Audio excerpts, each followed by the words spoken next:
చందుర్తి మండలంలోని లింగంపేట ప్రభుత్వ పాఠశాలను శుక్రవారం జెడ్పీటీసీ నాగం కుమార్ స్థానిక కాంగ్రెస్ నాయకులతో కలిసి సందర్శించారు. ఈ సందర్భంగా పిల్లలతో పాఠశాల అధ్యాపక బృందంతో మాట్లాడి వారి సమస్యలు తెలుసుకున్నారు. పాఠశాల ప్రధానోపాధ్యాయులు కోరినట్లుగా అవసరమైన 2 అదనపు తరగతి గదులను, మధ్యలోనే నిలిచిపోయిన కిచెన్ షెడ్ నిర్మాణం, అవసరమైన మౌలిక వసతుల కల్పన అంశాలకు స్థానిక ఎమ్మెల్యే ఆది శ్రీనివాస్ దృష్టికి తీసుకెళ్లి పూర్తి చేస్తామని హామీ ఇచ్చారు.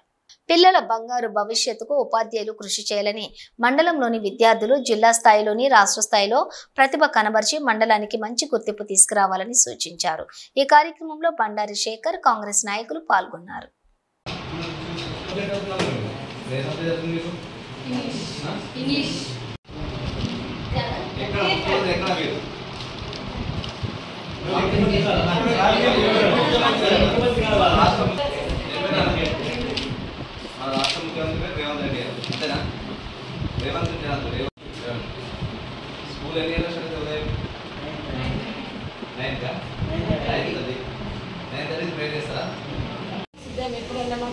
లింగంపేట ప్రధానోపాధ్యాయులు వై ఉమారాణి నా పేరు.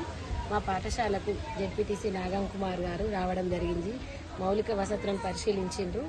మాకు మా రిక్వైర్మెంట్స్ చెప్తే మంచిగా స్పందిస్తూ ఒక 2 రూములు ఎమ్మెల్యే గారితో సంప్రదించి శాంక్షన్ చేస్తా అన్నారు. వారితో పాటు ఇంకా విలేజర్స్ కూడా రావడం జరిగింది. మా అభ్యర్థనను విని తప్పకుండా మాకు చేస్తామన్నారు. దానికి మేము సంతోషిస్తూ త్వరలో చేయాలని ఆశిస్తున్నాం. రోజు లింగంపేట హై స్కూల్కు జెడ్పీటీసీ నాగం కుమార్ గారు రావడం జరిగింది. టీచర్లు ఏంటిదంటే మాకు 2 రూములు కావాలి, ఆ కిచెన్ కూడా సరిగా లేదు, అవి శాంక్షన్ చేయించని చెప్పారు. మా జెడ్పీటీసీ గారు మేము అందరం ఊరోళ్ళందరం కలిసి ఎమ్మెల్యే గారి దృష్టికి తీసుకుపోయి అవి శాంక్షన్ చేయించడానికి కృషి చేస్తాం.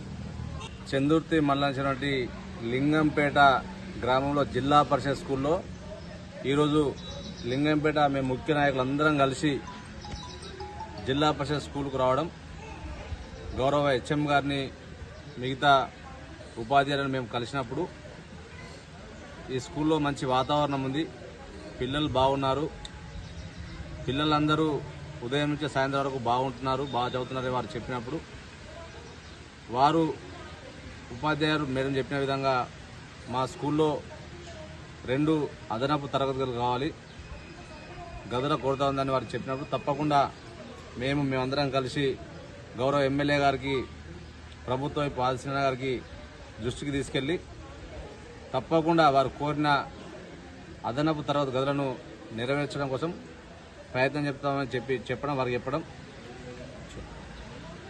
కిచెన్ కూడా కొద్దిగా మధ్యలో అయిపోయింది, ఆ కిచెన్ సెట్ కూడా పూర్తి అయ్యే వరకు ప్రయత్నం చేస్తామని చెప్పడం, ఇంకా మిగతా మౌలిక వసతులకు సంబంధించినటువంటి ఈ స్కూల్కు సంబంధించినటువంటి అటు ప్రైమరీ కావచ్చు, హై స్కూల్ కావచ్చు, ఏమైనా ప్రాబ్లమ్స్ ఉన్నా తప్పకుండా భవిష్యత్తులో ఎమ్మెల్యే గారి సహకారంతో ఈ గ్రామాన్ని మరింత అభివృద్ధి చేసే దిశలో మేమందరం పాల్పంచుకోవడం తెలియజేస్తూ మరొకసారి ఉపాధ్యాయులందరికీ మా హృదయపూర్వక నమస్కారం తెలుస్తూ వారందరినీ రిక్వెస్ట్ చేయడం ఒకటే, దయచేసి పిల్లలందరినీ మీరు మీ బిడ్డల్లాగా చూసుకోవాలి, వారికి మంచి విద్యాబోధన నేర్పాలని చెప్పి ఒక లింగంపేట గ్రామమే కాదు మండలానికి చెందినటువంటి అన్ని గ్రామాల ఉపాధ్యాయులందరినీ మా అందరి పక్షాన రిక్వెస్ట్ చేస్తూ